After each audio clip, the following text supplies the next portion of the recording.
Thank you very much, Stefan. We take a look now at what's making the news in some of the newspapers across the continent. And we start with Uganda's Red Pepper newspaper. Well, the South Sudanese National Security Service has ordered the immediate closure of a radio station, the I radio station, without giving any valid reason. It's about a voice clip that was played last month that triggered the closure of the USAID-funded radio, a move that has been condemned by the country's media advocacy group, the Committee to Protect Journalists. Well, the source of the video voice clip is not very clear, but according to a relevant source, the former South Sudanese vice president gave an interview to Al Jazeera in which his message was that of peace and not of war. Well, the CPJ's East Africa representative has called on authorities in Juba to cease intimidation against media and journalists, and also called for the reopening of the I radio station. But according to the Daily, the relevant authorities declined to comment on the matter. Moving on, we head to Algeria, which is talking about a message of condolence.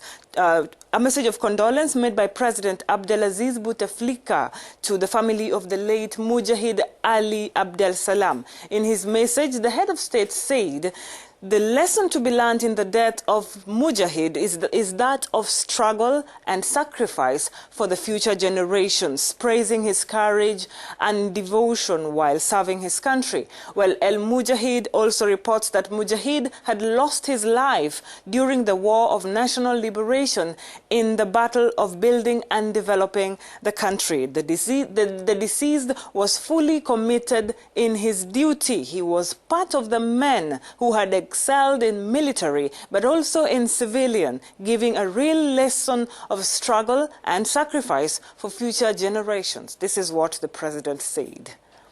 And finally, we take a look at a rather interesting phenomenon the world is experiencing or will experience later today. It's about the position of the moon, expected to be close to the planet Earth tonight.